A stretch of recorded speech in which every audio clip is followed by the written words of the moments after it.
Hi friends, हमने पहले भी एक वीडियो में राजद्रोह के केस के बारे में डिस्कशन किया है। आज फिर से जानते हैं कि वो क्या है, फिर से डिस्कशन करेंगे। थोड़ी आसान भाषा में समझेंगे कि राजद्रोह का केस क्या है। एक न्यूज़ में पढ़ा कि सुप्रीम कोर्ट ने सरकार से कहा कि सरकार राजद्रोह के कानून को ख़त्म क्यों नहीं कर देती है। आखिर क्यों ख़त्म करे भाई, क्या खराबी है इसमें? तो पहले राजद्रोह का कानून क्या है उसे जान लेते हैं, फिर ख़त्म क्यों करना चाहिए वो भी जान लेंगे। तो ऐसा है कि 1870 में अंग्रेज़ों के द्वारा इसे आईपीसी यानी कि इंडियन पीनल कोड में लाया गया, शामिल किया गया। तो उसे अंग्रेज़ों ने लाया था, जाहिर सी बात है अपने फ़ायदे के लिए लाया होगा, अपने शासन को भारत में और मजबूत करने के लिए, चलाने के लिए ही लाया होगा। तो बात ऐसी है कि 1857 की जो क्रांति हुई थी, जिसके कारण लोगों के अंदर हिम्मत बढ़ी, अंग्रेज़ों के खिलाफ एकजुट हुए, नेशनलिज्म का भाव उनके अंदर आया, अंग्रेज़ों के खिलाफ लड़ने के लिए एकजुट होने लगे और ऐसी अनेक घटनाएं सामने आने लगी जिससे अंग्रेज़ों को डर लगने लगा कि अगर ऐसा ही चलता रहा तो हमें तो अपना बोरिया बिस्तर बांध के वापस जाना पड़ेगा। पर वो तो आए थे यहाँ शासन करने, यहाँ से संपत्ति लूट के ले जाने के लिए। तो इन चीज़ों को रोकने के लिए उन्होंने राजद्रोह का कानून लाया 1870 में। उसका मेन मकसद यही था कि नेशनलिज्म जो फीलिंग जो लोगों के बीच आ रही थी, सरकार विरोधी जो कार्य हो रहे थे, उन्हें कम किया जाए, बेसिकली उन्हें रोका जाए। तो आईपीसी के सेक्शन 124A में राजद्रोह के कानून के बारे में बताया गया। इसमें है क्या? आईपीसी के 124A सेक्शन 124A में यह कहा गया है कि अगर कोई भी व्यक्ति या फिर संस्थान यानी कि ऑर्गेनाइजेशन कुछ ऐसा बोलता है या फिर लिखता है सांकेतिक रूप से या प्रकट रूप से जिससे कि सरकार को कंटेम्प्ट किया जाए, उन्हें बदनाम किया जाए, सरकार के प्रति घृणा पैदा किया जाए या फिर करने की कोशिश किया जाए, या फिर डिसअफेक्शन सरकार के प्रति यानी कि असंतोष प्रकट करना या फिर करने की कोशिश करना, अगर कोई ऐसा करता है तो उसे राजद्रोह के केस के अंदर बुक किया जाएगा और 3 साल की सज़ा, फाइन। अब एक ऐसा कानून है, अगर किसी को असंतुष्टि हुई सरकार के किसी काम से और उसने कुछ बोल दिया तो बेचारा बुक कर लिया जाएगा सेडिशन के केस में।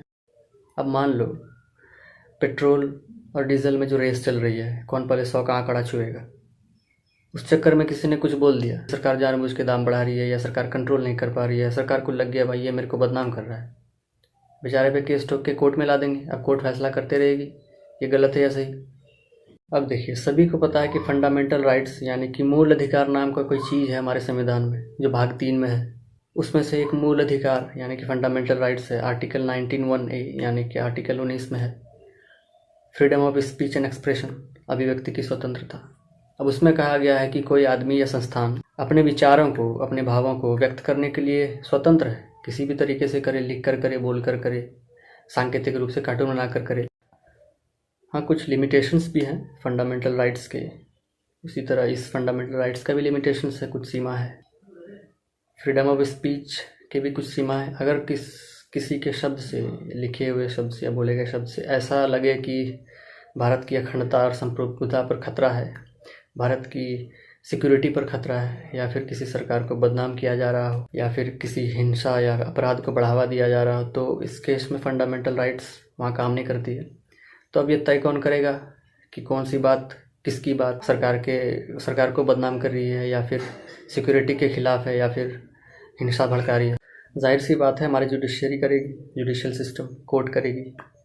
अब सुप्रीम कोर्ट ने सरकार से कहा कि क्यों नहीं सरकार इस कानून को हटा देती है, राजद्रोह के कानून को हटा देती है।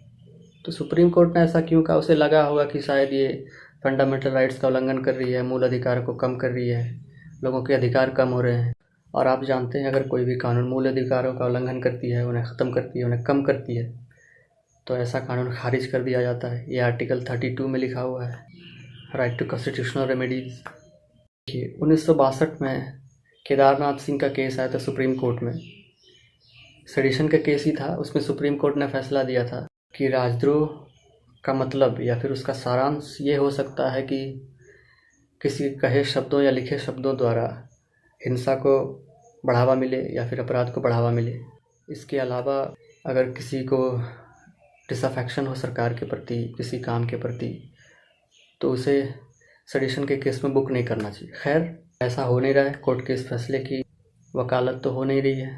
सरकार को लगता है ये मेरे को बदनाम कर रहा है, उठा के डाल देती है कोर्ट में, कोर्ट फिर फैसला करती है गलत है या सही है। हैरानी की बात यह है कि NCRB की एक रिपोर्ट आई है, उसमें बताया गया है कि 2016 से 19 तक इन सालों में जो सेडिशन के जो केसेस हैं, यानी कि राजद्रोह का जो केस है, उसमें 160% की इंक्रीज आई है। और जो लोग दोषी पाए गए हैं उनकी परसेंटेज 33% से 3% पर आ गई है।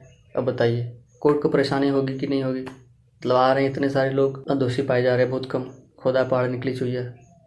किसी को पकड़ के अंदर डाल दिया, कोर्ट ने हियरिंग की तो पता चला ये कलवा समोसे वाला है जो इधर मोड़ पे समोसा बेचता है। गलती से उसने एक बार बोल दिया कि सरकार जानबूझकर आलू के रेट को कम नहीं कर रही है, बेचारे को डाल दिया अंदर सेडिशन के केस में। क्या है ये? एक नंबर का बेकार सा कानून है। अब देखिए सुप्रीम कोर्ट ने इसे ख़त्म करने को कहा है तो सही ही कहा है, ठीक ही कहा है। और ख़त्म नहीं भी करती है सरकार तो कम से कम सुधार तो करना ही चाहिए। अब आप सबकी क्या राय है आप नीचे कमेंट में लिख सकते हैं।